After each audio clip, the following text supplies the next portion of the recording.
All right, it's 7:30. We've got a few more people joining right now that I'm promoting.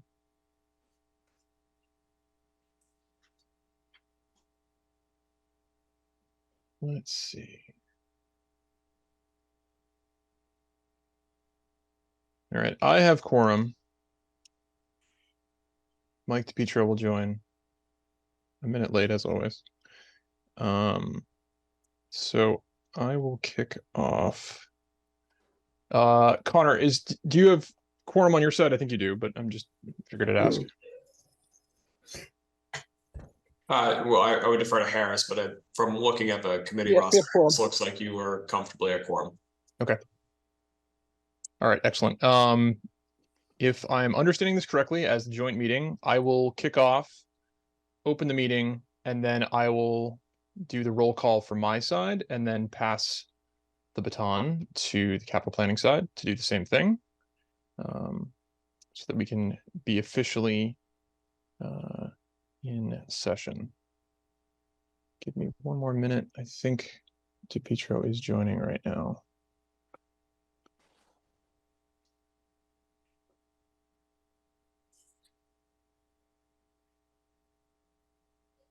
Maybe not.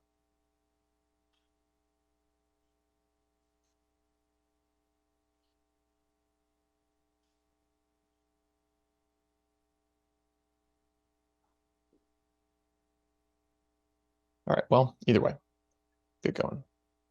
So this is, welcome everybody to the September 20th, there he is, Finance Committee meeting, always, and joint meeting with the Capital Planning Committee. Thank you all for attending. I'm going to go through, as per protocols outlined in our previous push for the pandemic. This is being live streamed and recorded.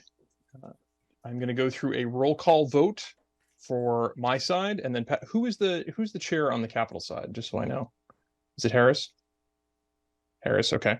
So I'll pass it to you, Harris, after I run through my side, and then we'll kick off. So I'm going to do a voice call. Diaz, you can just say present. Diaz, present.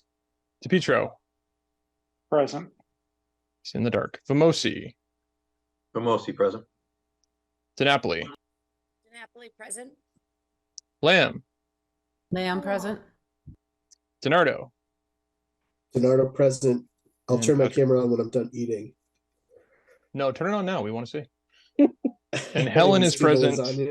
I mean, I'll be over in a minute. And so FinCom is officially here. Harris, I'm passing it over to you. Thank you, Patrick. For capital planning, Murphy. Present. Nightingale. Present. And Steve Merlin, welcome. And okay, thank you. I'm first meeting, so I'm here. Steve Merlin, present. And that's our contingency.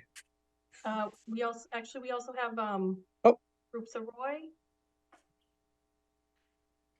and Robert Stetson. Oh, Stetson here. Members. Thank you, Brendan. Also no. Welcome, Robert. Thank you. And then Christina is our Finance Committee rep. Yeah. So Christina counts twice. She's double present. Yep, double present. I'm here. So with that, obviously tonight's agenda is a joint meeting for the October 23rd special town meeting warrant. We're going to discuss, go through. Connor, I believe you are kicking off. I don't want to lead the witness, but I think you're kicking off the presentation. So the floor is yours, unless there's anything else that we need to cover before we get started. Can I just make one suggestion, Patrick?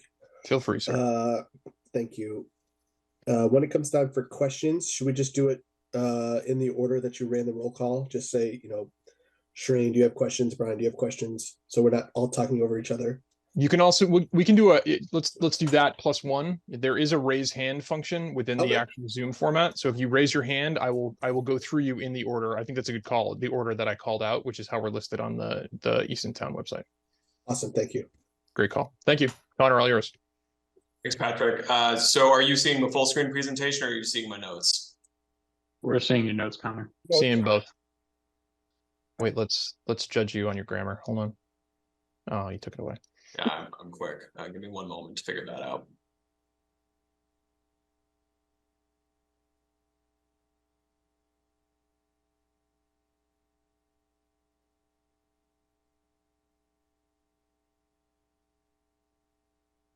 So Connor, go up above where it says display settings.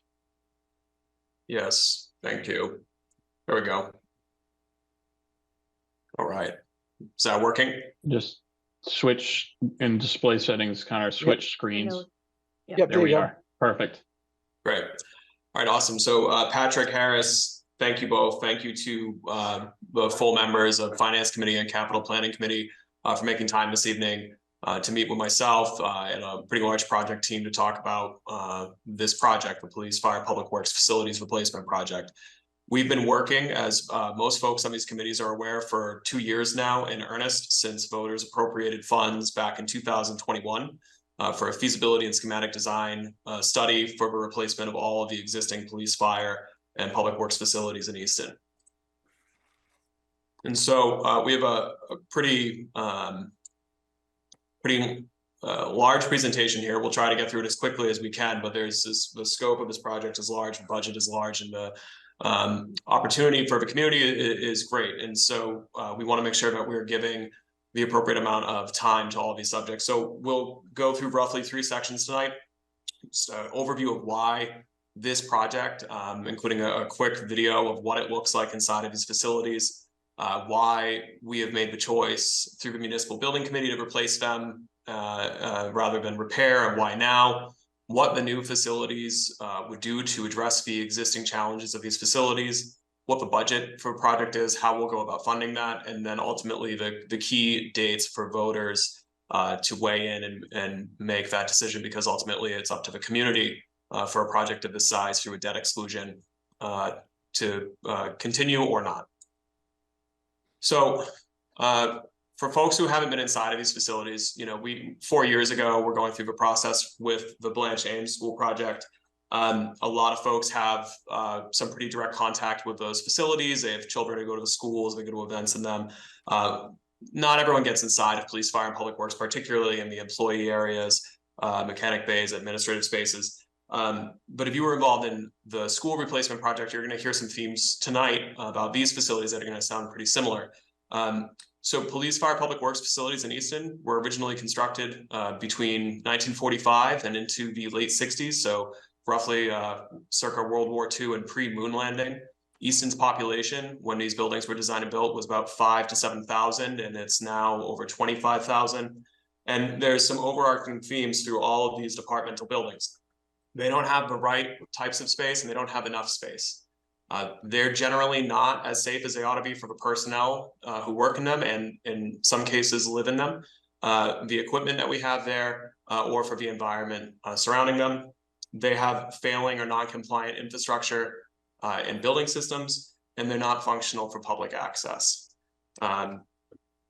We think that it's really most helpful to just get a tour quickly inside of these facilities. So hopefully this video works across Zoom, but it's about a 6-minute video led by the chiefs and director of what conditions these folks are facing every day and how it challenges their ability to do their jobs. At one time, typically 2 to 3 supervisors in here.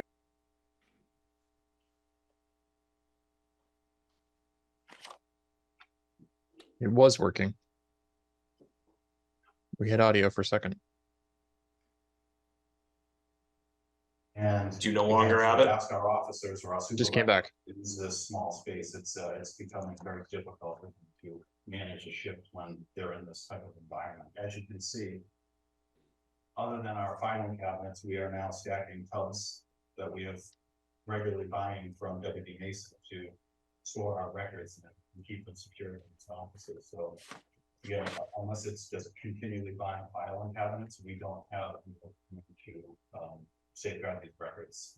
This is the police department's central records area, and you'll see that we've run out of room and we've just added cabinet after cabinet after cabinet. And this goes back to several of the records that I mentioned we can't throw out. This serves as the hub of all town servers And clearly we have outgrown this room as well. So as you can see, we have really used up all the space that we possibly can between our police vehicles, our mountain bikes, our speed sign, and in fact, our animal control officer has nowhere to put her temporary kennel, so they end up on the floor in our garage. So as you can see, this is the men's locker room facility. One thing I would like to point out is the buckling of the floor. We have had constant sewer issues where we're constantly relying on the DPW and the work orders to correct this old plumbing. This is the training room for a total of 40 officers that we have, including our civilian staff. And we just can't provide training for everybody at once. We can no longer host community meetings because, as you see, we have the rest coming in right now. We would have to have everybody leave, go to the lobby and wait until everybody is processed and out of this area, then bring them back in. So this is the only connection inside between police and fire. And it joins through the boiler. So you come on in here and you can see, what you can see, everything in here is extremely dated. There have been attempts to update them over the years, but the building just doesn't sustain them. It's just so old and so difficult. Everything from thermostats that don't actually control what they're supposed to, air conditioning units that are constantly failing, circulator pumps that let go, and pipes that are breaking and leaking. It's a constant problem in this building. Another problem in this building is asbestos. This building has asbestos in it. It was built before the prohibition on asbestos. So that's another issue of any type of reuse or expansion. This building is impacted immediately. Some of our gear rack stores. So that's fire gear. The problem with it is it's out in these trucks, even though we have these yellow hoses that you can see attached to the truck that collects the exhaust. It's still difficult to maintain a perfectly clean space. We're getting these diesel particulate carcinogens on our fire gear that we're trying to keep clean, and then we put them on. And then we put it on and wear it. So if you're doing even just regular truck checks, so we check our trucks every day to make sure they're ready to go, even just opening our doors goes right over. And if it's not parked perfectly, you hit and you damage the paint, you can't get in and out. So it's very, very tight. This is our EMS equipment. So this is the cleanest place we can get to put our equipment that actually goes on people. You know, you can see what we're spilling out, we've got things on top of everything. On top of that, our fire alarm system's in the same room, our copiers in the same room. And then the only bathroom that we could separate for our female firefighter is right here. So one thing that Easton Fire doesn't have in any facility is a training room, conference room. We have no place to have meetings. If I wanted to bring a few people in to have a meeting, I have no space in any of the stations. This is the culmination of any place we could go to bring anybody. So if we had to have a department training, this would be the only space, and we can't fit all of our firefighters in here. Yeah, so this building was never built for the equipment that we have today. This is the shop floor. This is where we maintain our equipment and park some equipment indoors during inclement weather, but we can only really fit a handful of vehicles inside. We have 60 vehicles in the DPW fleet, but most of them are outside, and that's not a great thing for our fleet. It shortens the life of the vehicles. So this is the lean-to structure. This is built to at least keep the trucks undercover, which is nice, but this is well past its prime. The size of our vehicles have gotten bigger over the years, so we can only use a few of these bays for our bigger trucks. The older ones can fit on some of those smaller bays. Some of the deficiencies is, they don't have adequate lighted, they don't have adequate ventilation, not enough height to actually lift the trucks appropriately to work on them, which also causes injuries for employees working in awkward positions. Also, typically you would see these buildings sprinklered. This building is currently not sprinklered. And then the floor drains for the appropriate drainage, which do not work here anymore. Therefore, it is not environmentally friendly when trucks and vehicles leak. Yeah. During winter operations, you'll see melting snow off vehicles as they come in to be maintained because they say blew a hose, and hydraulic oil and melt water will puddle a couple inches deep all through the garage. And that's not a safe environment for people to work, not a safe thing for our mechanics to try to repair those vehicles in those conditions. So in this area, we have our fluid storage, lack of secondary containment, which is no longer up to code. So this is primarily the locker storage for the seasonal employees we have. We hire about 10 seasonal employees to mow lawns at the schools and throughout town. And so this is where they kind of muster. They eat here. with the trucks and the fumes. This is a storage for our two of our most expensive vehicles, our grapple and our bucket truck. And then we have additions. So this is the only two that are dedicated inside storage. They barely fit in here. And we're going to be going for a new grapple truck soon. So we're going to have to spec it out so it actually will fit in here, because a modern grapple truck probably wouldn't fit in this space. There's overhead storage, but it's not appropriate. It's not load rated. It doesn't have railings, doesn't have the proper heights. Once you're up there, it doesn't have the proper means to get up there. Well, we have no alternative. All that equipment has to be somewhere, or it's going to be outside. So this is a staff office in here. It's basically a closet storage area / supervisor's office. Again, not the ideal. Supervisor should have a proper office, and that's where we stand. The biggest issues here are the environmental non-compliance and worker health and safety. So the facilities are past their useful lives. They're too small, but there's real operating impacts, and there's financial impacts, and there's capital planning impacts of continuing to operate out of these facilities. The town has obviously gotten an enormous amount of life out of them, 70 plus years in some case. But there are real risks. So each of those division chiefs and directors touched on in their tour, there is an increased risk of injury at these facilities. First responders have inherently dangerous jobs compared to most of the civilian workforce, but what we don't want is to have them working and living in facilities that unnecessarily expose them to increased risks. And you just heard some of them, whether it was lack of appropriate clearances, overhead lifts. Public Works has no ventilation at all. There's no system to capture diesel fumes. There's no HVAC at all. There's no drainage. There's no sprinklers in a single one of these facilities. The fire department in Easton has no sprinklers, and Public Works has no garage. Police have poor climate control. You have able-bodied folks slipping and getting injured. We're not, adhering to best practices during our voluntary recertification of these departments for evidence storage.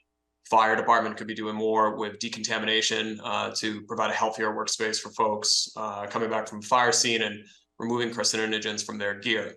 And there's a real cost there. There's obviously, I think, hopefully a baseline agreement on the kind of moral standard we all want to make sure we're providing as safe of a place as reasonably possible for our workforce. But these are 24/7 jobs. And if somebody gets injured on one of these jobs and is out for a period of 3 months, you end up paying nearly 3 times that cost, because you need to backfill, and you need to backfill usually on overtime, which is at time and a half while that other person is still being paid. That can lead to burnout, can lead to retention issues. Severe injuries can lead to disability. And the state of these facilities can lead to the setting aside the concerns for personnel. When you have an $8 million fleet like Public Works, and the majority of it is outside, exposed to the elements, there's no vehicle wash bay. They corrode and degrade faster, and then they need to continue to come back through capital planning process into town meeting to replace these vehicles faster than they otherwise would if they were in adequate facilities where they could be cared for. There's an impact on the year-over-year operating budget as well. So right now, about 80% of DPW's annual repair and maintenance budget, including grants, is going towards police, fire, and Public Works. Pardon the pun, but just putting out fires and chasing fires, addressing system failures and things of that nature, just trying to keep these facilities open. These are not dollars that are well spent. There's no long-term return on investment, and there's an opportunity cost when 80 cents of every dollar you have to work with to maintain town facilities like Frothingham, town pool, town offices, and a lot of grants are going towards addressing problems of the last 50 years rather than outfitting these buildings to be ready for the next 30. So that's a kind of a laundry list of major challenges that we've touched on in some previous meetings over the years with each of these committees. And so what the Municipal Building Committee was tasked with doing was to take that information through the feasibility and facility assessment process and look towards the future and say, okay, how do we most effectively deal with these challenges and come up with a solution to these challenges? And really the design for the new facilities was driven by these 6 items, which was enough space and the right types of space, safe space, better operations that can meet our needs for training, community meetings, response times for fire stations. They, of course, looked at potential sites for these facilities. It's not just the existing facility buildings, which are too small. In many cases, they're on extremely small sites, dropped kind of in the middle of tight residential neighborhoods that are not appropriate for a modern public safety or public works operation. So we looked at all existing sites, as well as other sites in Easton that we either had control over and owned or could reasonably anticipate having control over. The committee looked at building consolidations and combinations right now, depending on how you count. DPW alone has a dozen plus, buildings and structures. They have lean-tos and sheds and things scattered about town. They use a woodshed that was built in 1887 at the town pool for some of their woodworking. And what we ended up with was 3 consolidated facilities on 2 sites, and the facilities offer operational efficiencies across energy use, energy systems, and we think the ability to take better care of our capital assets. And so what the Municipal Building Committee selected last fall as their preferred alternative was, as I said, 3 buildings on 2 sites. So a new police fire headquarters at 524 Depot Street. So that's near Whistle Stop Village and the S-curve. It's shown on screen, along with the orange chevron for DPW. There would be a consolidated DPW facility at the back of that site as well. And then a second new fire substation to service the northern part of town, including the school campus located at Daly's Corner, which is Washington to Main Street across from Hilliard's. There was a lot of advantages of this configuration. Really, chief among them was having police, fire, public works on one site, which has an enormous amount of operational efficiencies. These are first responder departments. Whenever there's a severe weather event, whether it's a blizzard or a tornado, you want these departments near each other for co-response, and this puts all of them on one site, and that site has access to sewer, which is really, really important, particularly for public works. One of the reasons they just cannot comply with modern code as far as vehicle wash and stormwater management is that they're on the septic system right now. This would consolidate fire stations from 3 that we currently have down to 2, and Chief Alexander is going to touch on that on the tail end of the presentation and talk about how that allows us to more efficiently allocate our human resources across 2 stations. And it offers up opportunity for reuse of some of the other sites in the future. One of the main challenges with this was that we would need to procure 5 acres of land at Daly's Corner, which is on Stonehope property. We've since done so. We have a lease with the college for that land, which has no rent for the first 7 years, and starting in year 8 and then into year 50, the college is committed to endowing a scholarship with that rent payment for all of our Ames graduates and children of first responders. So that money would go straight back into the community, which is a nice add. So here's a kind of preliminary site plan for each of these, and we're going to go through them in a little more detail. So this would be the public safety complex fronting on 524 Depot Street. For a reminder for folks, some of us were involved back in 2014 when town meeting voted to purchase 156 acres of land located at 524 Depot Street. 146 acres of that was purchased with CPA funds for conservation and potential recreation use, but 10 acres was purchased with general municipal bonds to hold on to for potential future municipal use, and that's where these 10 acres would be. So this would be the front of that site. Would have a police and fire headquarters here, police fire administration, enough space for a joint emergency operations center, along with what could be a community room. Right now in Easton, we're pretty space challenged. The Corona room, which is the largest meeting room in the town offices, can comfortably fit maybe 20 guests. And we have a good relationship with the schools, and we can use some of their rooms, but you very quickly are kind of stuck in between 20 or going to an auditorium that's meant for hundreds. This would provide some more community space. This is a preliminary rendering of what that may look like on a human scale. This would be the rear of that site, where you would have a consolidated public works complex. Right now, DPW is not consolidated. Water division is on the opposite side of town from public works. Water division is also closed to the public because it's not ADA compliant. You need to take a flight of stairs just to get into the building. And so we have one of our major divisions inaccessible to the public. This would put all of the facilities, maintenance on fleet maintenance on site. you would have a unified garage. You would actually have a garage, which we don't currently have proper. You'd have the ability for both fire and public works mechanics to have adequate space, machine lifts, and the gear that they need to take care of vehicles, including to have a revenue generating opportunity. The fire chief's been working out intermunicipal agreements where our in-house mechanic has been servicing fire apparatus for neighboring communities, and we're able to charge a fee for that and replenish a revolving fund that we can then dip into for our own fleet maintenance needs. One of the things that you'll notice on this site, item 10, is a trailhead. One of the benefits of this project at this site is it would give an opportunity for the town to clean out and remove some pretty substantial solid waste that's currently impacting this portion of this property from years and years ago. And we would be able to do so and create, safe, accessible, clean trail access to this site that voters purchased almost 10 years ago. This is a rough rendering of what this site would look like. This is the third and final building in the proposal, which would be the substation at Washington and Main Street. It's across from Hilliard's, a smaller building than the public safety complex or public works complex, but still an important part of our fire response capabilities. This is just an important thing to touch on. Both of these fire stations would allow for a more modern and appropriate decontamination floor plan and protocols for staff, so that when they're returning from a fire scene or they're returning from any kind of scene involving any kind of hazardous materials, they can quickly and effectively get their gear off of them, get that gear laundered, get themselves clean without cross-contamination, so that they are able to get into living quarters and be safe and healthy when they're back. And again, this is a preliminary rendering of what the fire station at Daly's Corner could look like.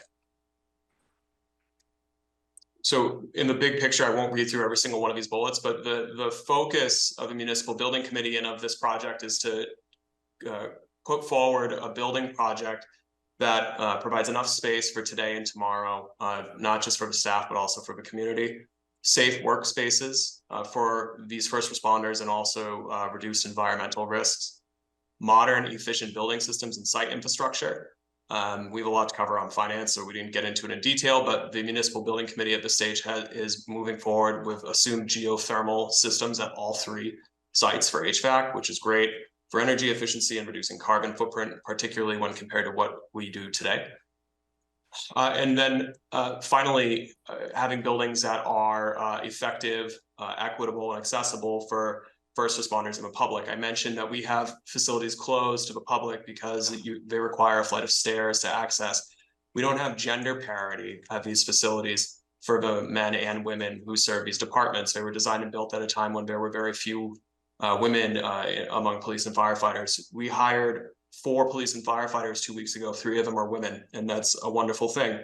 But when we do that now, we have to basically order locker equipment online and bolt it to a wall somewhere in the station, because we just don't have stations that were designed with that type of parity in mind. And that can turn into a recruiting and retention challenge as well.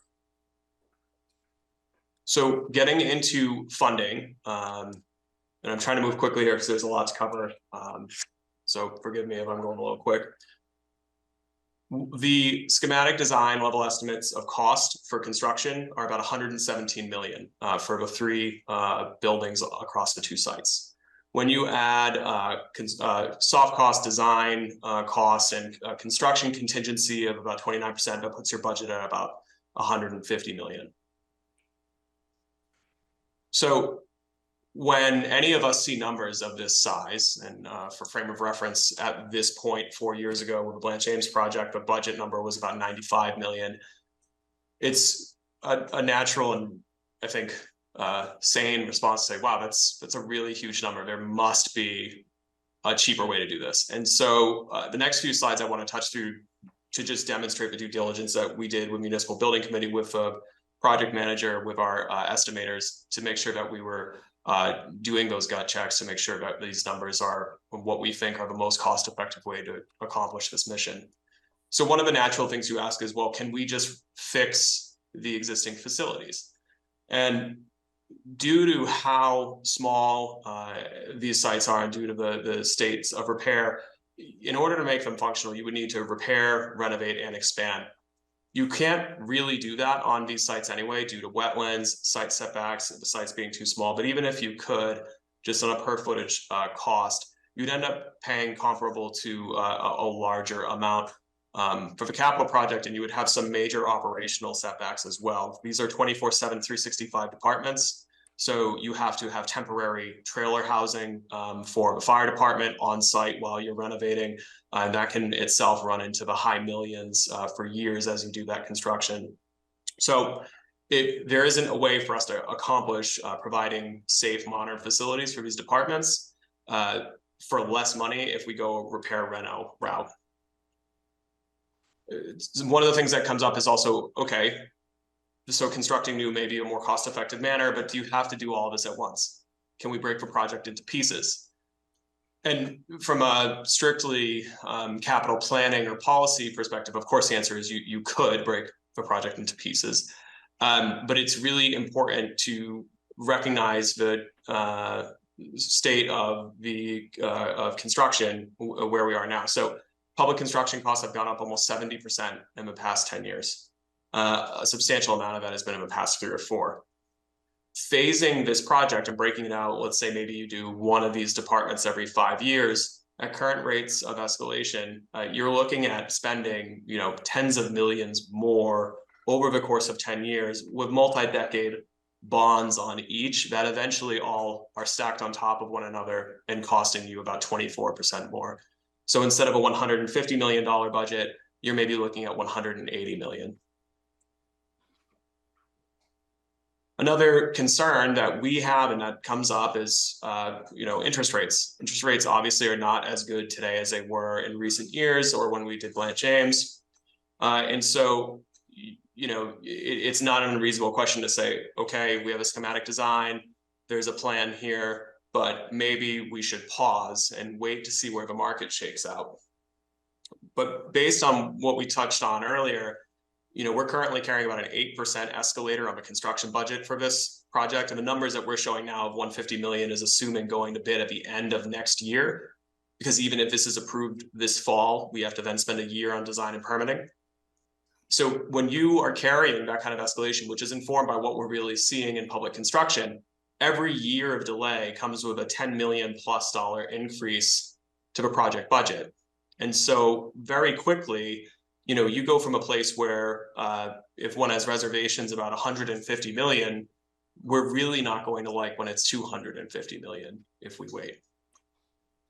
That said, no one should ever come to a finance committee or capital committee and say, I know what interest rates will be in 3 years, particularly right now. We work with finance advisors as we come up with these bonding strategies.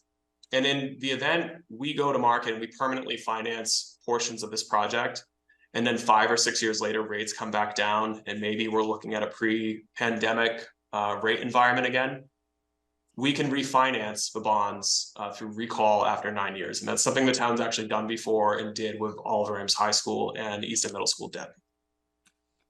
One of the real challenges facing Easton and communities around the state is that there's no funding mechanism from the state to help cities and towns pay for projects like this. There's no MSBA, there's no school building authority. There's discussions on Beacon Hill about establishing a public safety building authority, and that may come down the pipe in the future. But again, waiting for that potential grant program that may not come while the budget goes up 10 million a year is too high risk. And that really leaves cities and towns with only one true mechanism for addressing these projects, and that's through debt exclusion. And that's part of why when you drive around the state, if you drive around the state, you'll notice a good amount of nicer, newer school facilities, because there's a really incredible state grant program to help those get built. And you'll see a whole lot of tired and rundown police, fire, and public works facilities and town halls. And that's not because voters or select boards or school committees or finance committees or capital plan committees don't like police, fire, or public works departments. It's because there's a very real financial incentive with limited dollars to look towards things that have matching funds. And so it's a really widespread problem, not unique to Easton, that you have these essential departments operating out of really outdated facilities. Just quickly, and I know we're getting really in the weeds here, but given the committees I'm speaking with, just want to touch on why debt exclusion, water funds, and not other cash.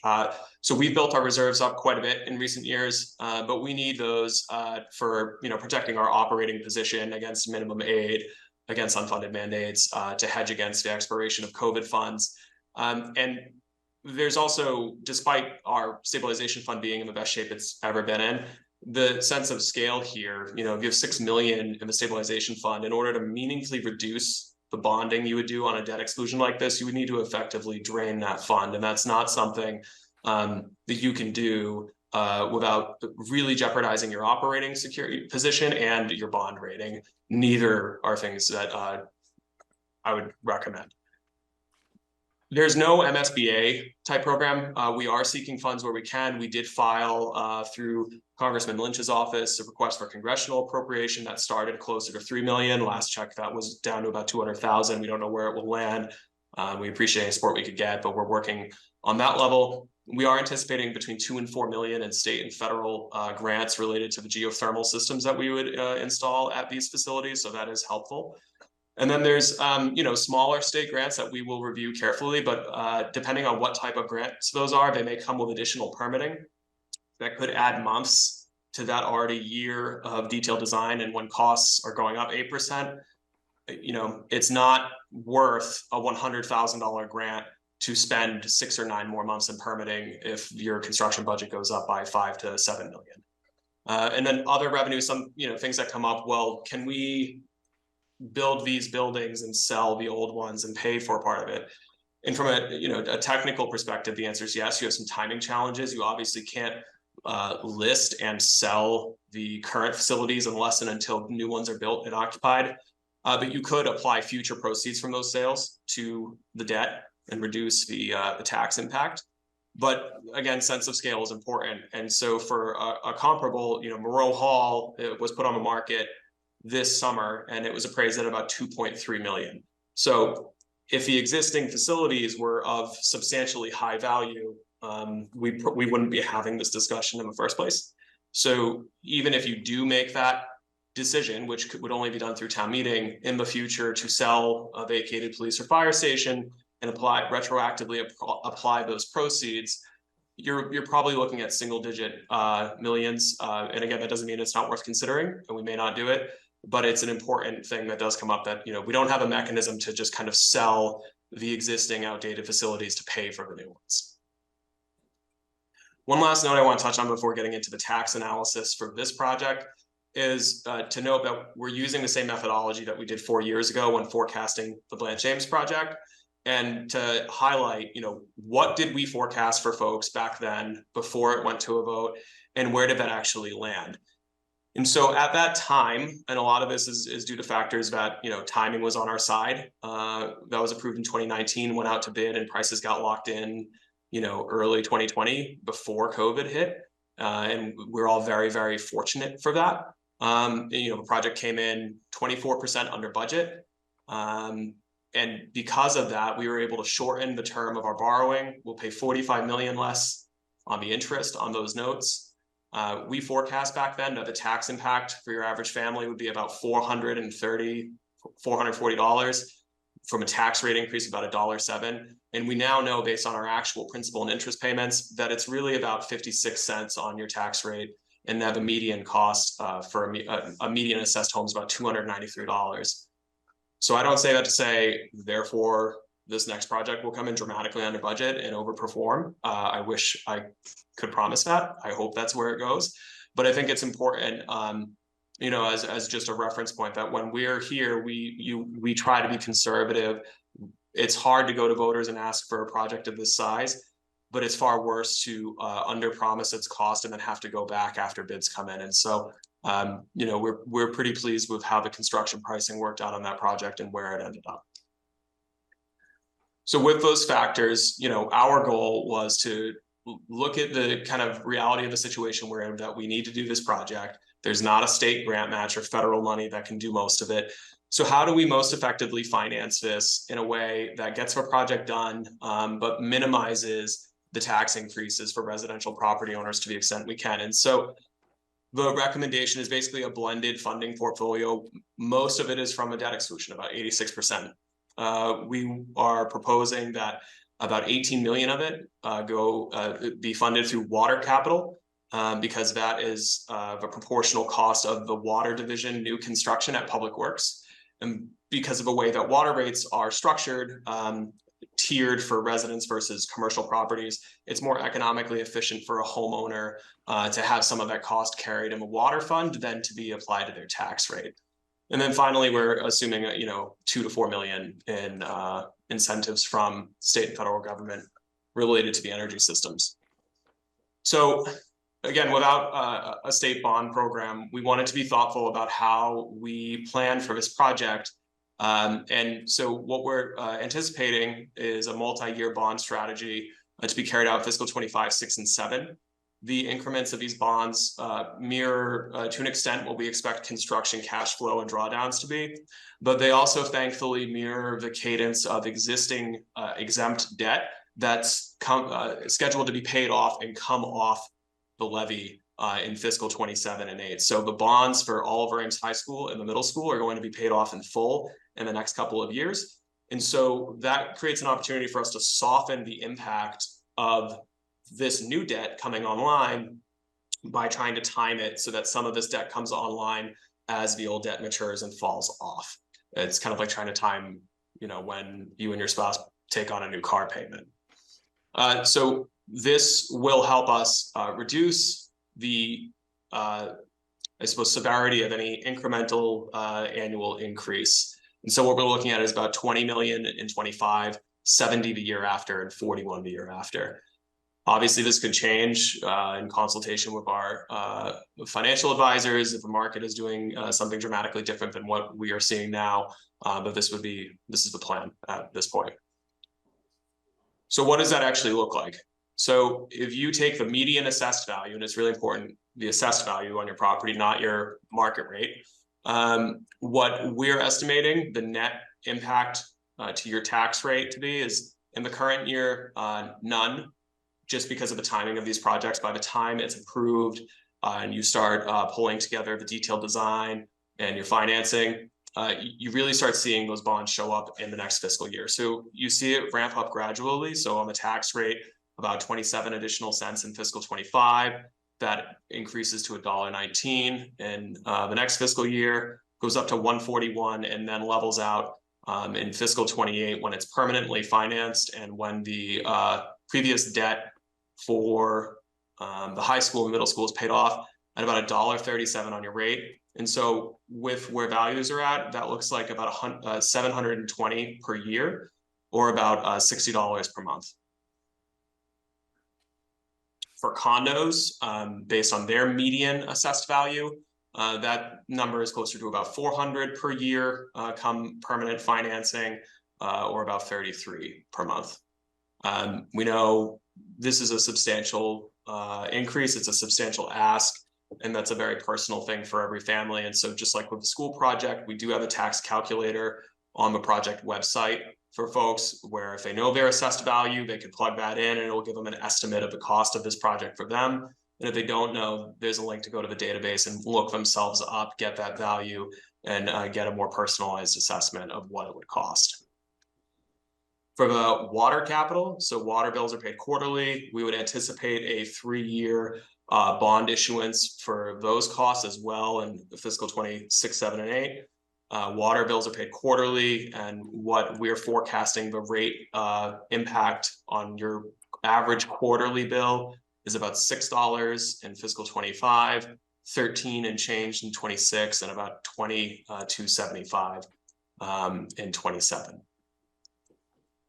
So as I said, we know this is a huge project. It's asking a lot of folks.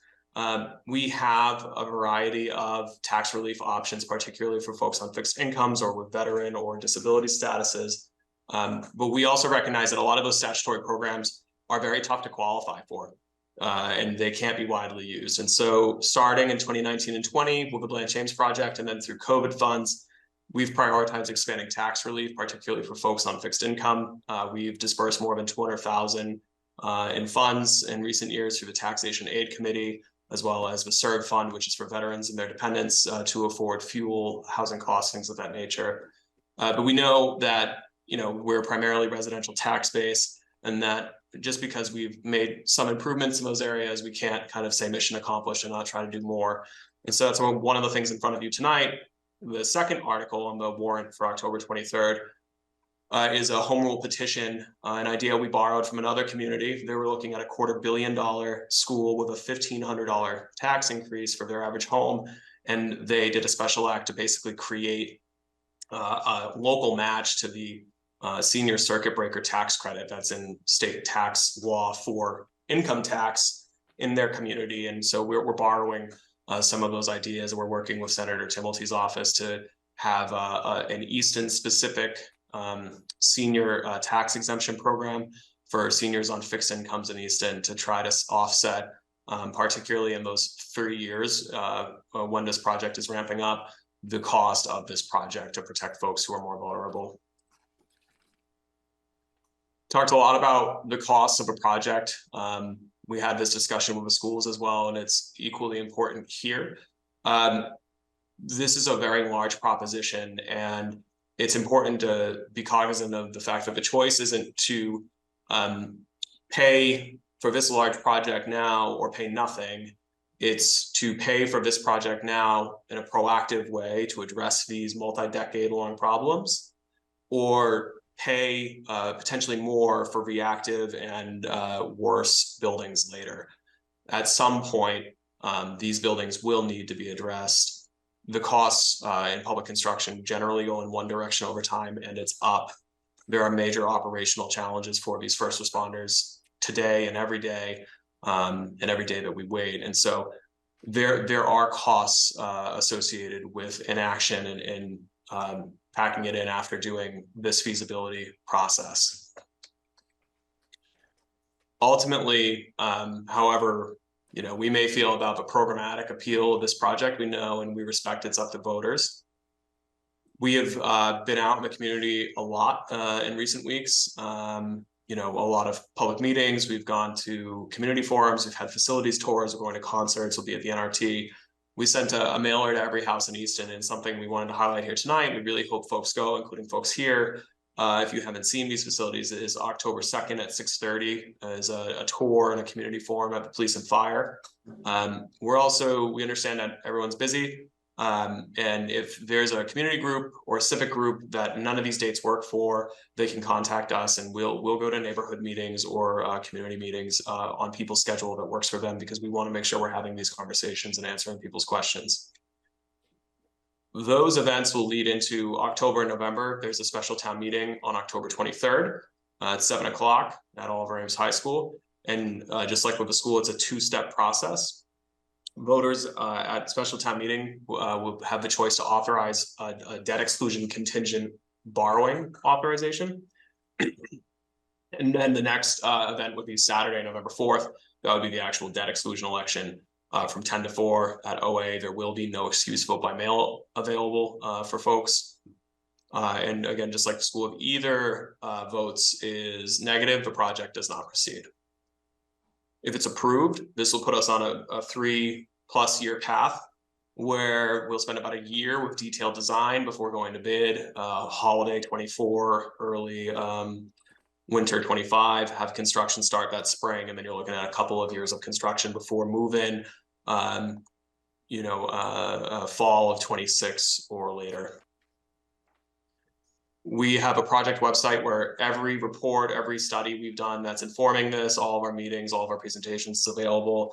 It's eastonpsw.com. We have an FAQ there that we update pretty regularly that I think is really helpful for folks.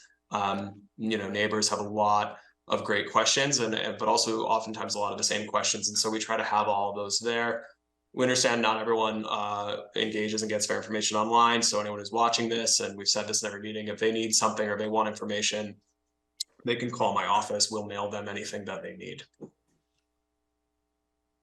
And so I just referenced FAQs, and we'll close out the prepared presentation and get into Q&A after we address two of the most common things that do come up. And I would ask Chief Boone to hop on.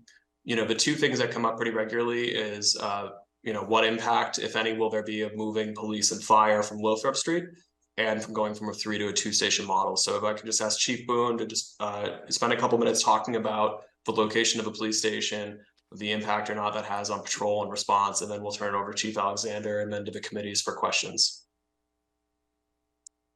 Yes, absolutely. Thank you, Town Administrator Reed. And thank you and good evening, everybody.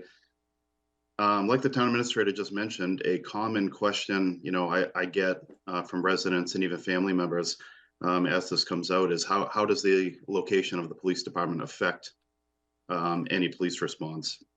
And so I think it's important to provide some insight on, you know, how we operate in a day-to-day police operations. And so we have 3 shifts, 8 a.m., 4 p.m., and 12 a.m. And so when the officers come in to work, they get briefed on, you know, typically the prior 8 hours, but really a 24-hour brief of what's happening in town and on the shift. And then they get their assignment. And as you can see by the map, the shaded area is the north area. We divide the town north and south and really splits 123 from 5 Corners to 138 and then down to Belmont Street into Brockton. So we really divide the town in half by north and south. In a typical staffing model, we will have at a minimum of 2 officers in the north and 2 in the south. And depending on what the call volume is, we're in the field responding to calls. And so after these officers get their assignments, you know, by 8:15, 4:15, and 12:15, you know, midnight, they go out in the field. We deploy our units. It's where we differ from fire.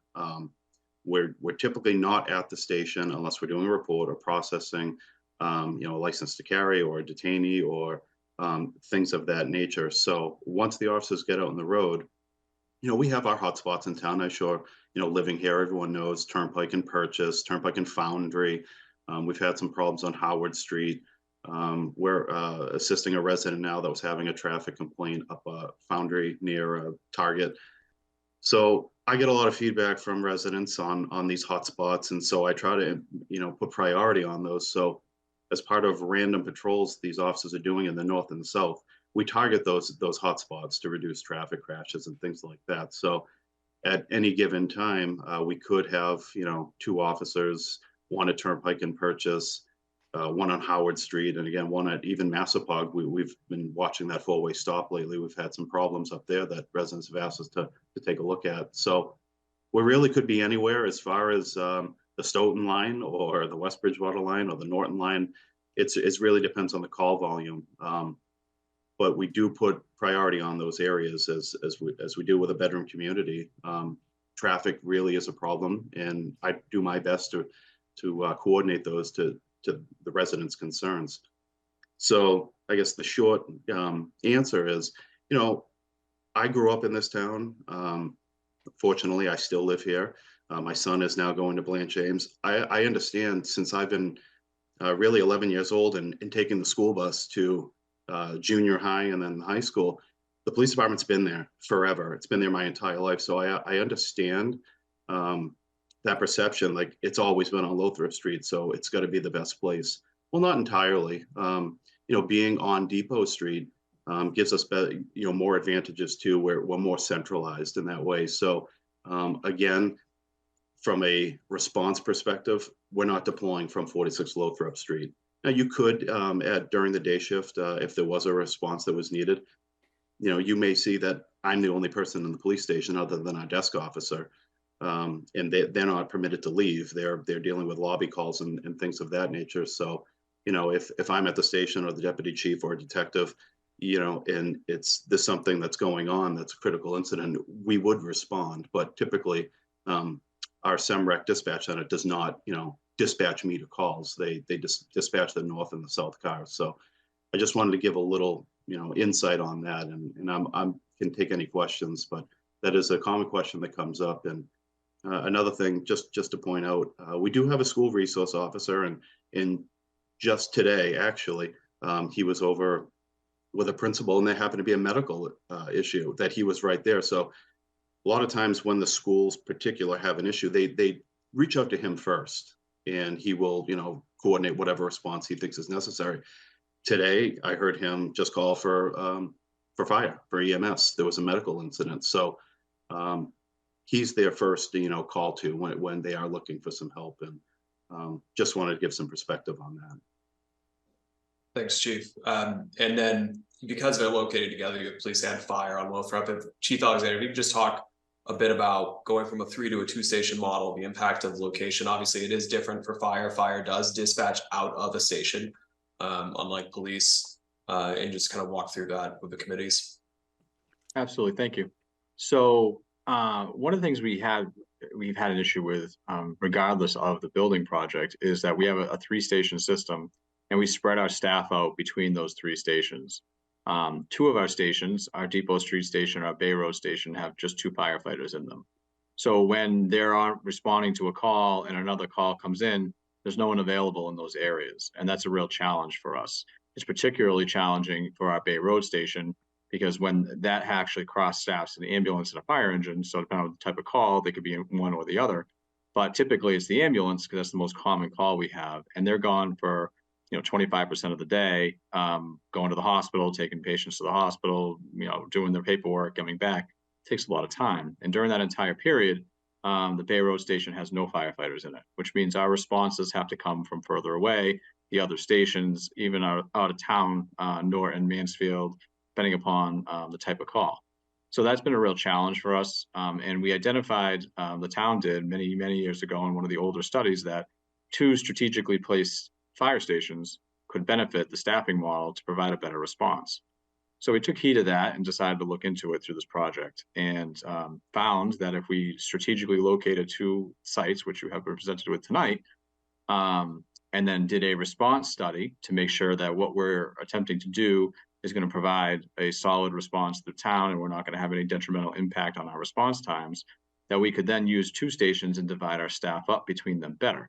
So what that will do is provide a better, safer response, not only for our first responders, but for our community, because both the station at Main and Wash at Washington Street and at Depot Street will have dedicated fire engines with medical staff, medical equipment, and so that they can respond in any part of town with even if the ambulances are at the hospital. And that's really a very important benefit of this project, is that all aspects, all areas of town will have dedicated coverage, even when some of our staff is out doing their jobs. So we won't have the voids that we have now. So that's a really great advantage to the project. And we would look forward to that and being able to provide a safer response as a result.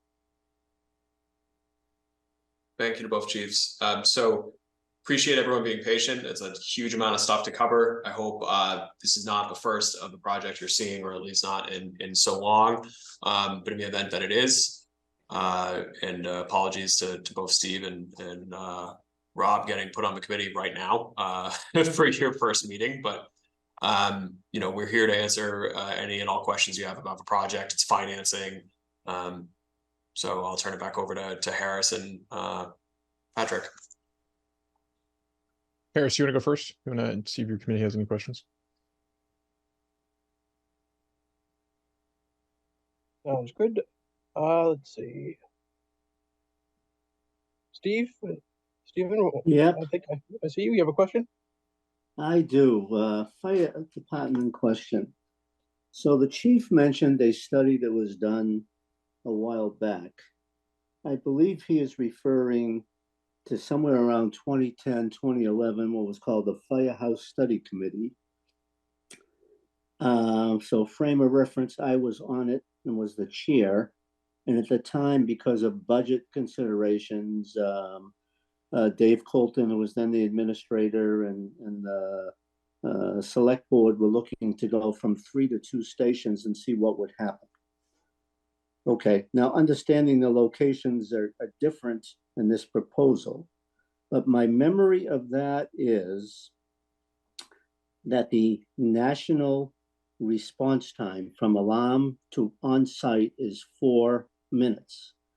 And at that time, that committee determined that there was no way on 2 stations that the town could be covered under that scenario in 4 minutes.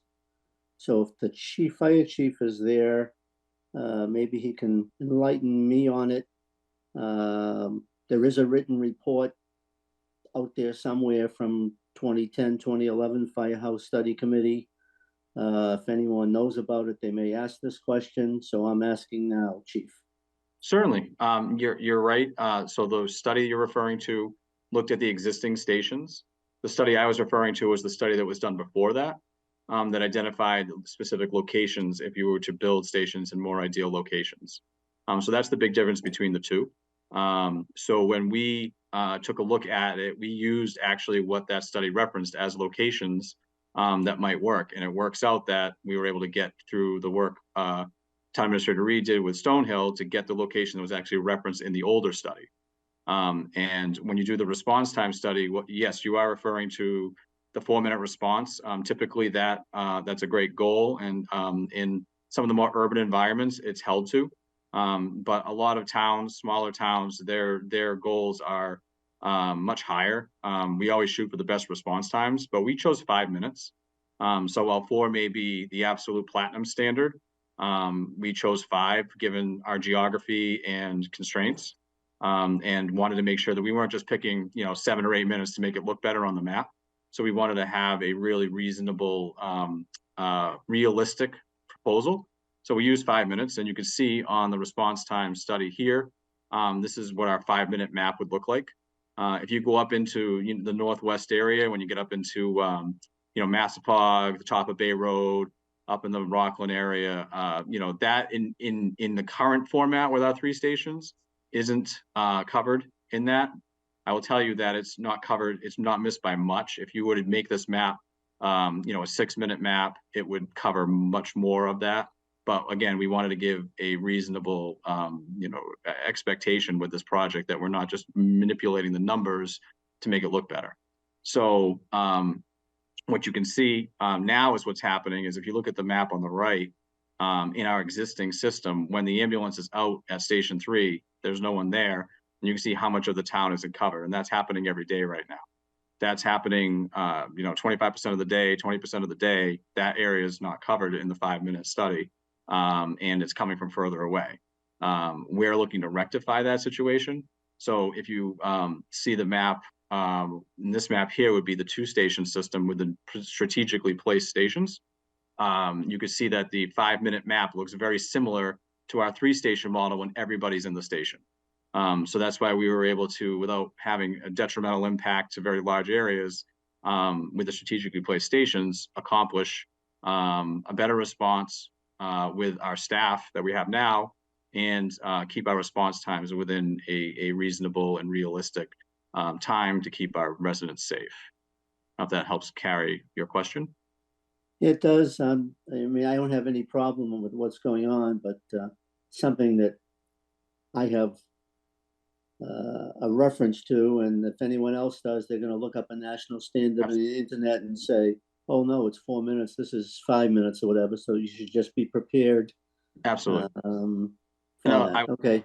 And I will tell you that we worked with the gentleman from the company that was hired to do this study, and we asked that question because we want to be prepared. And he does this nationwide for these type of studies, and he knows the code just as well as any of us. And he indicated that even in our own Massachusetts, an extremely small percentage of fire departments actually meet the 4 minutes. And he was very pleased that we were going to meet 5, because that actually puts us above the curve of most departments in our area. So we'll actually be, while 4 is our goal, and much of the purple we can do in 4 minutes, for sure. We're excited that we can perform ahead of many of our area departments with this model. Okay, thank you. I'm good, Harris. Okay, thank you, Steve. Brian, do you have a question? I do, but I'll let you go ahead with your committee first. Oh, okay. Robert, would you like to go? Sure. This question is for Connor. In terms of the numbers on the increase in property taxes, does that account for kind of the normal or ordinary progression of the tax base? I mean, just as an example, I know when the buildings were originally built in the 1950s, you said there was like 5,000 or 7,000 people in town. Presumably there's going to be some growth over the next 10 to 15 years. Do those numbers account for that in any way? Thank you. Good question. So I just want to make sure I'm understanding it. There's two pieces. One is population growth accounted in the design of the facilities and planning? And the answer to that is yes. But as far as are we making assumptions about new growth from that population growth, we're not. We talked about that a lot internally, you know, because admittedly it's a relatively simple financial forecast model. But we didn't want to be too liberal with our assumptions of future growth. And although it may have helped make that number look a little better and easier, frankly, for us to talk about, we didn't want to change the methodology from what we used with Blanche Ames, and we didn't want to bank on saying, well, if population goes up 3,000, we can assume it's in these types of housing units over this amount of time, and that would generate this amount of growth. Yes, if during that time period there is substantial new growth, that can offset the impact to residents. And there's also other policy things that could as well. You know, this past fall was the first time ever the town started to shift the tax rate. I don't know if anyone follows that super closely, but the select board shifted to a split rate model where commercial, industrial, personal property is paying a higher rate per thousand than residents. That has not been done historically because Easton's overwhelmingly residential, and the net benefit residents get is not necessarily perceptible. Whereas because there's, you know, 1/9 as many commercial properties, that levy increase is more obvious for them. But the past 3 years in particular, where residential values are going up 10% per year, the board has started doing a shift towards CIP just to try to level the playing field a bit, so that you're not in a situation with a flat tax rate where you have large companies getting functionally a tax cut year over year, while a property owner's value goes up 10% and so does their tax bill. I don't know if I answered that. If I didn't, no, you did. The second part, right on. Thank you very much for the explanation. Thank you. Good question. Is there any other questions from the capital planning board?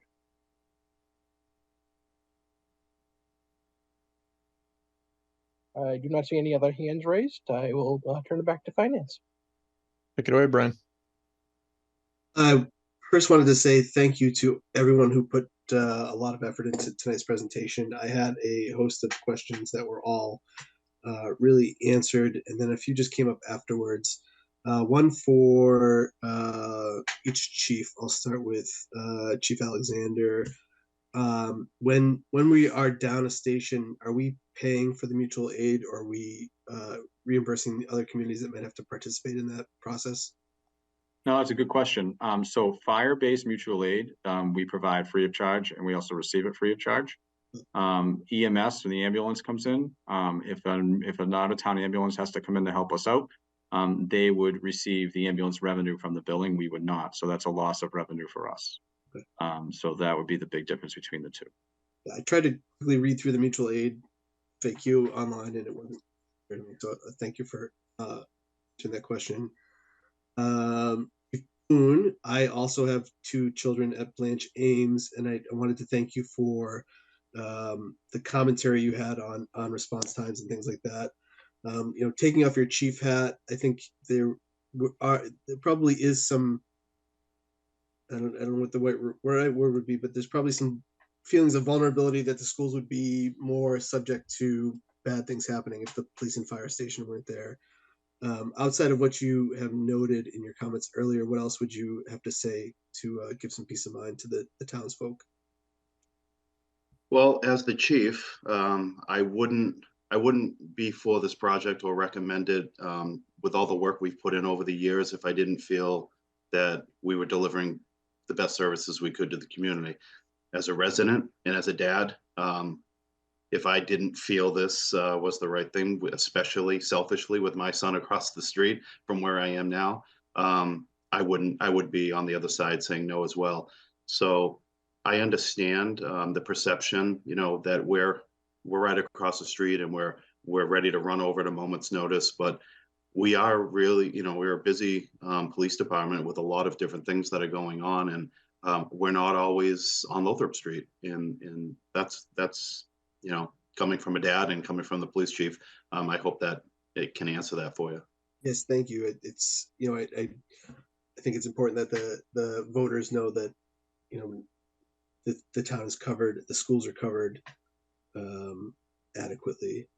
And then Connor, one question for you on the Article 2 in the warrant. Sure. This would be crazy conspiracy, Brian, but are there any loophole concerns where, if I read the article correctly, you would give tax breaks to senior citizens? Are there concerns that there are loopholes where people are going to start putting fancy properties into seniors' names and then getting a lower tax break because of that? Well, if it happens, I'm going to blame you for giving everyone the idea in a public meeting. In all seriousness, no, I think so. One of the benefits, and Wendy, help me out here if I'm getting any of this wrong, because Wendy and Robbie and her team have been doing a lot of work here of designing this, is that it would borrow from standards that are already used by the state and have records available to the assessor's office, because it's kind of a two-pronged test. You know, this fits into kind of housing policy and other things where one of the real challenges is, you know, when you do a project like this, you don't want to paint with a broad brush and assume that just because of someone's age that they're necessarily not able to afford maybe a tax increase for this, or they're on you know, in a tough spot. But what you want to take care of are folks who are asset wealthy, right? So someone who maybe they are an empty nester in a large home that made a lot of sense when they had 3 or 4 kids. And because of how tight the market is, they can't downsize anywhere. So they're kind of stuck there. Maybe down the road they want to downsize, but for now they're in a house valued at 6, 7, 800,000, and that tax bill is pretty substantial, and they're on a fixed income. So the circuit breaker program is for those folks, senior who is the primary occupant, right? So it's not meant for folks who have, you know, multiple homes and vacation homes, and it's not meant to be a tax break for someone who has a second house in Easton. It's for folks who are, you know, empty nesters and on a fixed income with the value of their home appreciating year over year, which for many folks is great when your home value appreciates. But if the mortgage is paid off and your income's not going up, then it can be a challenge. So it would be targeted for those folks. There would be eligibility requirements, including length of residency in the community, not having large assets available that could otherwise be used to generate revenue to pay their taxes and things of that nature. And other communities that have done this, you know, Wakefield is one, and we've spoken with those folks, and they've said that the implementation and management of it has gone quite well. So, you know, perhaps someone could try to find a way to do that, but I think in the scheme of you have that risk anytime you have a program, right? Like with the tax aid committee or something. And my view, and I think the view of the select board, is that if, you know, 99 or 100 people are legitimately qualifying and getting assistance, then you know, that kind of oddball risk is not enough to deter the value of the program. But Wendy, did I get that mostly right? As far as, you know, there's residency requirements, it can't be a multiple, you know, an income property or something of that nature. Right. So, and this program is based off the state circuit breaker program. So that when the people that would qualify would be people that took the circuit breaker credit on their taxes in the previous year. And then there are some further things to sort of pare that down. You have to be a resident in the town for, you know, 10 years or more.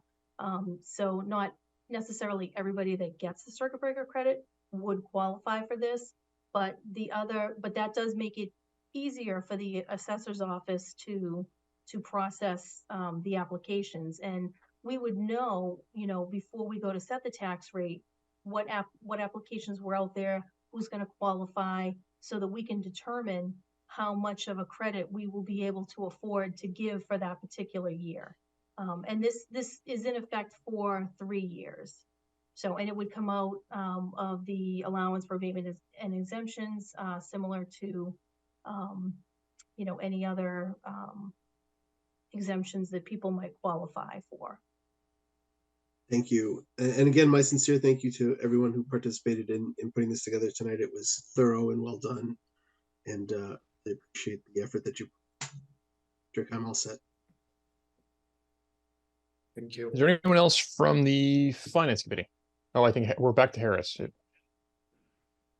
I don't see anybody else from the finance committee. So Harris, I'm Thank you. I just had a friendly quick enough to question. jump it back to you. Go for it. Thank you. I don't, this question is for you, Connor, or for any of your presenters. A great presentation. I just wanted to know if there's any traffic studies done, especially with this Depot Street location, based on the Sure. additional traffic. That's a good question. So no, not at this point.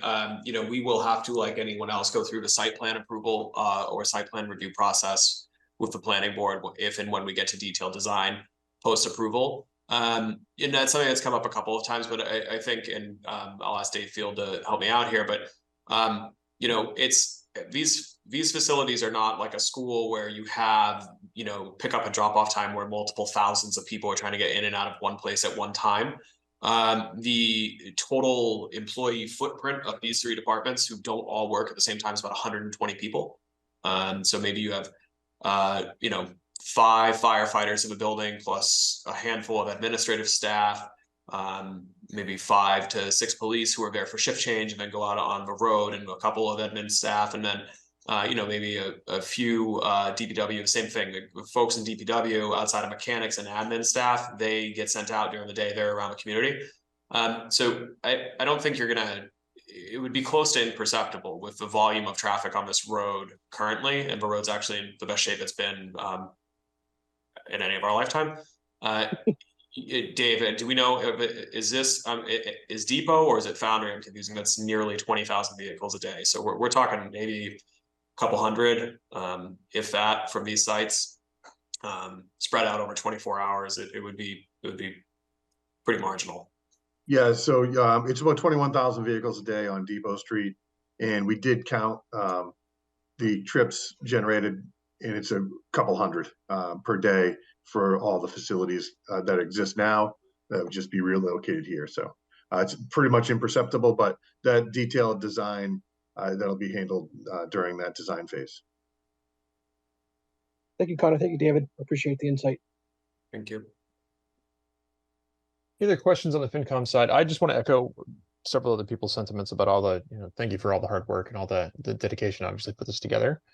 There's a ton in this, and Connor, I think I've seen you at 4 different locations now in the past few months to sort of evangelizing this process and this project. So huge congrats to everyone, and a thank you to everyone for putting all this together. Is there anyone else in the FinCom that has a question before we move into the next phase? Kelly Lamb. Hi. Thanks to everyone again. Connor, I just had a quick question about something you said earlier about the cost of the workplace accidents. Do we have any data around how many accidents there have been in the past 3 years and what the cost has been to the town? We do, but for kind of liability purpose, we're not necessarily baking that into this presentation. But yes, we have to maintain injury logs under OSHA rules. My office maintains injured on duty claims for police and fire, workers' comp, for public works. So you know, I don't want to get into individual employees examples, but the types of injuries we were talking about were not hypothetical. Thank you, Connor. All right. My understanding is this is a warrant article sitting in front of us, so we can take obviously a vote to recommend or not Motion to recommend. DePietro. One sec, DePietro, before we get a second on that. Come on. The question I would ask is that, similar to previous sessions, we are, I think this is our session, so I'm happy to pass the baton over to the capital side if they've already voted on it, though, I believe, right? No. Oh, okay. No, So and that's why we asked and are appreciative of all of you coming to one meeting, given the overlap of interest and jurisdiction.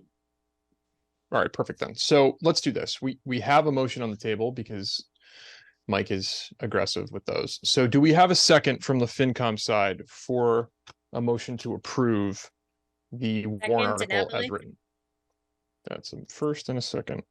I'm going to go back down the list from a Is that recommendation approve or standpoint. recommend? I'm sorry? I'm on the wrong committee, but did you mean to recommend? To versus recommend. approve? We don't approve, we can just recommend. Correct. So it is a motion to recommend warrant article 1. Number 1. And it's seconded. So I'm going to go down the list and let's do it in the same order that we did before. Diaz, Yes. DePietro, DePietro, yes. Bamosi, But mostly, yes, thank you to everyone who presented tonight and for the hard work behind it. DiNapoli, DiNapoli, yes. Lamb, Lamb, yes. DiNardo, DiNardo, yes. and Helen is a yes. All right, so let's move to part 2 here. Oh, sorry. Motion to recommend Article 2. Wendy got Sorry. it this time. Wendy's Sorry, got a question. I thought this might be a good time for the capital planning committee to also. Right, before. Oh, do you want to do it one and one? Article 1. Okay, that's fine. Happy to pause. Thank you, appreciate it, Patrick. Is there any motions on the floor from the capital committee to recommend? Motion to recommend. Do I have a second on this? Second, DiNapoli. Thank you. Any discussion? Hearing and seeing none, I will take roll call. All right, sorry, just trying to follow my roll call. Murphy, Murphy, yes. Roy, Roy, yes. DiNapoli, DiNapoli, yes. Nightingale, Nightingale, yes. Merlin, yes. Stetson, Stetson, yes. and Blumwald, yes.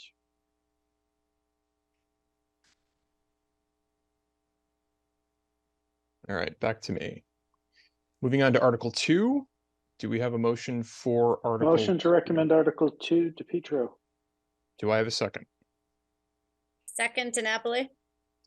I'm stealing Harris's point of asking if there's any discussion because I usually try to do that beforehand, but I like it better in this flow, so I'm going to use that now.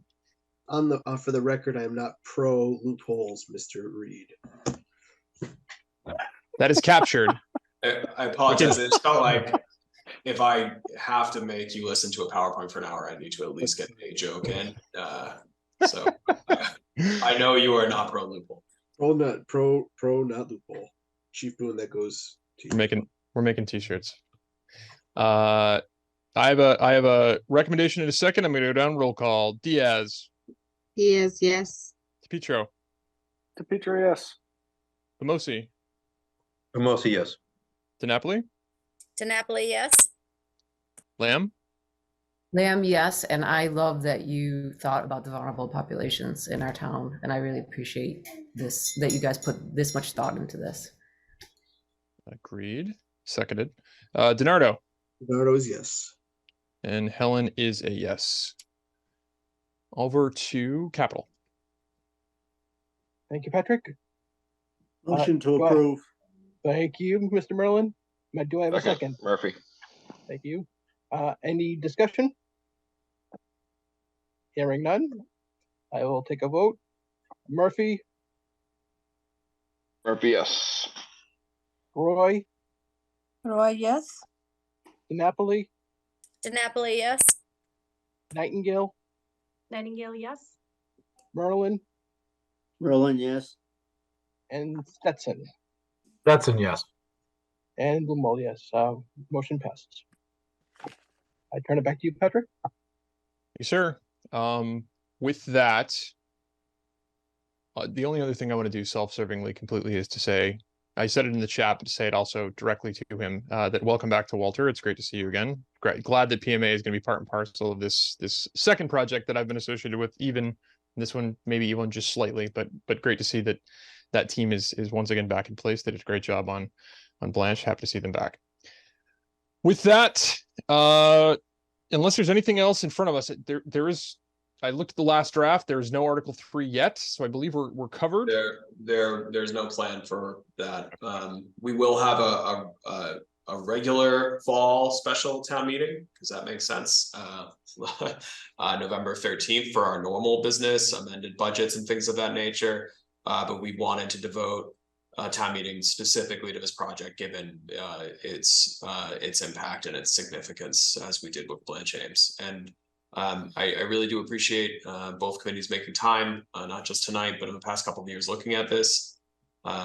This is a really, really important project, not just for the folks who work here, but this, like the school debt exclusions over the past 20 years, this will have a profound impact on the trajectory of this community for the next 75 years. And so we really appreciate your work in reviewing it, and are sincere that if in your personal lives, or there are civic or neighborhood groups who would like to learn more about it, this is maybe not their format. We are happy to come and meet people where they are and talk about it and take their questions, because we know that it's a big ask and it's a big decision. So please stay in touch with us, and if there's ways we could do a better job getting that out, we would like to know. Thank you, Connor. As this is, I think on paper, the FinCom meeting, typically we give the opportunity for the visiting committee to adjourn first. So Harris, I'll pass it over to you to adjourn your side, and then we'll kick my side off. Thank you, Patrick. Do I have a motion to adjourn from capital planning? Motion to adjourn. Thank you. Thank you, Ms. Napoli. May I have a second? Second. Murphy, second. Thank you, Merlin. All right, I'm gonna take a roll call. Murphy? Murphy. Yes. Yes. Roy? Roy, yes. DiNapoli? DiNapoli, yes. Nightingale? Nightingale, yes. Merlin? Merlin, yes. Stetson? Stetson, yes. And Blumwald, yes. Capital planning meeting is officially adjourned. Thank you, Patrick. Hey, Thank you all. Thank you. Everyone. Thanks for visiting. We'll invite you again. Thank you. It's good to see that Christina has the ability to be a complete either recommend or second sniper on more than one committee. It's fantastic to see she's keeping that up. I like So, to be consistent. so back to my noticed side that then. too. Without On that any, note, motion to adjourn DePietro. I don't even know why I ask her one. Second by DiNapoli. There it is.